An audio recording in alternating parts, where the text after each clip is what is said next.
ஒரு சின்ன கேள்வி கேக்குறேன். நீங்க பிரேக் பிரஸ் பண்ணும்போது உங்க கார் நிக்கும் அப்படின்னு 100% நம்பிக்கை இருக்கா? டிராஃபிக்ல, ரெயின்ல, நைட் டிரைவ்ல ஒரு செகண்ட் டிலே ஆனா கூட அது மிஸ்டேக் இல்ல, லைஃப் டெசிஷன். கார் ஆக்சிடென்ட் பெரும்பாலும் ஸ்பீடுனால இல்ல, பிரேக் சிக்னலை இக்னோர் பண்ணதால தான். இன்னைக்கு நான் சொல்லப் போறது 7 வார்னிங் சைன்ஸ். உங்க கார் பிரேக் அன்சேஃப்னு முன்னாடியே சொல்லும் சிக்னல்ஸ். இதுல 1-2 சைன் கூட உங்க கார்ல இருந்தா இந்த வீடியோவை ஸ்கிப் பண்ணாதீங்க. பிரேக் என்பது காருக்கு ஒரு ஸ்பேர் பார்ட் இல்ல, அது உங்க லைஃபுக்கு இன்சூரன்ஸ். ப்ராப்ளம் என்னன்னா, பிரேக் ஃபெயில் ஆகிறதுக்கு முன்னாடியே கார் நம்ம கிட்ட மெதுவா பேசும். ஆனா நாம தான் பரவால்ல, லேட்டர் பாத்துக்கலாம் அப்படின்னு இக்னோர் பண்றோம். பிரேக் அடிக்கும்போது ஹை பிட்ச் சவுண்ட் வருதா?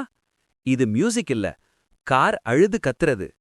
பிரேக் பேட் தின் ஆகிடுச்சு, metal to metal contact start. இப்ப ஃபிக்ஸ் பண்ணலனா next step disc damage, cost into 5K. Brake press பண்ணும்போது ஃபர்ம் ஃபீல் இல்லாம சாஃப்டா உள்ள போகுதா? Brake oil air mix, fluid leak, master cylinder issue. Emergency braking டைம்ல car stop ஆகாது, ஸ்லைட் ஆகும். ஸ்ட்ரெயிட் ரோட்ல பிரேக் போட்டா கார் ஒன் சைடு இழுக்குதா? Uneven brake pad wear, stuck caliper, alignment issue. Rain ரோட்ல இதுதான் ஆக்சிடென்ட் ட்ரிகர். பிரேக் அடிக்கும்போது steering wheel ஷேக் ஆகுதா? Warped brake disc, over heating history, sudden hard braking habit.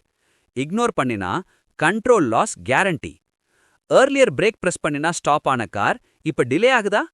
Bad life over, oil quality gone, brake system tired. Remember, brake delay equals brain react time waste. Drive முடிஞ்சதும் burning smell வருதா? Half brake driving, stuck brake pad, over heating. One long drive போதும் brake completely fade ஆக. டேஷ்போர்ட்ல brake symbol light on. Don't Google, don't ignore, don't postpone. Car கிளியரா சொல்றது, இப்ப stop பண்ணு, இல்லனா நான் ஸ்டாப் ஆக மாட்டேன். ஆக்சிடென்ட் நடந்த பிறகு எல்லாரும் சொல்லுவாங்க, பிரேக் சடனா ஃபெயில் ஆயிடுச்சு. ட்ரூத் என்ன தெரியுமா? பிரேக் ஃபெயில் ஆகல, சிக்னல்ஸ் ஃபெயில் ஆயிடுச்சு. நாம இக்னோர் பண்ணிட்டோம். பிரேக் சிஸ்டம் ஒரு டேல ஃபெயில் ஆகாது, அது மெதுவா நம்ம கவனத்தை காத்திருக்கும். இந்த 3 விஷயம் ஃபாலோ பண்ணுங்க. 1. Every 5000 kilometre break check. 2. Sound, smell, feel, ignore பண்ணாதீங்க. 3. பிரேக் ஈக்குவல்ஸ் சேஃப்டி, எக்ஸ்பென்ஸ் இல்ல. உங்க காருக்கு பிரேக் சேஃப் இருந்தா உங்க ஃபேமிலி சேஃப். இந்த வீடியோ ஒரு லைஃப் சேவ் பண்ணலாம். லைக் பண்ணுங்க, ஷேர் பண்ணுங்க.